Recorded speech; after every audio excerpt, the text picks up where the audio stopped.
जय श्री कृष्ण। श्रीमद् भगवद गीता अध्याय 2 श्लोक 14।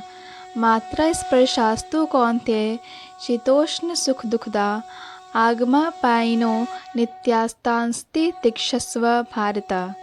हे कुंती पुत्र, सुख तथा दुख का क्षणिक उदय तथा कालक्रम में उनका अंतर्धान होना सर्दी तथा गर्मी की ऋतुओं के आने जाने के समान है। हे भरतवंशी, वे इंद्रियां बोध से उत्पन्न होते हैं और मनुष्य को चाहिए कि अविचल भाव से उनको सहन करना सीखे।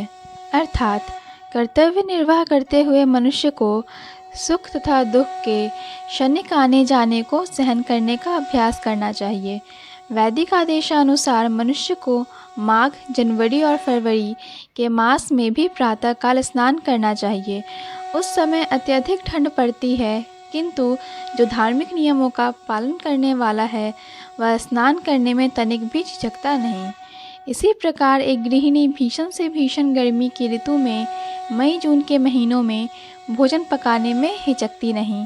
जलवायु संबंधी असुविधाएं होते हुए भी मनुष्य को अपना कर्तव्य निभाना होता है। इसी प्रकार युद्ध करना क्षत्रिय का धर्म है, अतः उसे अपने किसी मित्र या परिजन से भी युद्ध करना पड़े तो उसे अपने धर्म से विचलित नहीं होना चाहिए।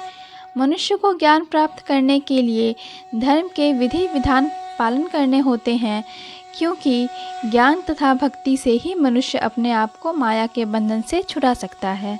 अर्जुन को जिन 2 नामों से संबोधित किया गया है वे भी महत्वपूर्ण हैं।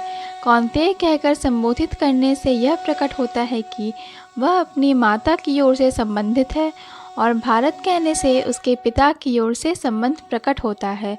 दोनों ओर से उसको महान विरासत प्राप्त है। महान विरासत प्राप्त होने के फलस्वरूप कर्तव्य निर्वाह का उत्तरदायित्व आ पड़ता है, अतः अर्जुन युद्ध से विमुख नहीं हो सकता। जय श्री कृष्ण। पूर्ण भगवद गीता के श्लोकों को सुनने और समझने के लिए कृपया हमें सब्सक्राइब करें। वीडियो पसंद आया हो तो लाइक और शेयर करें।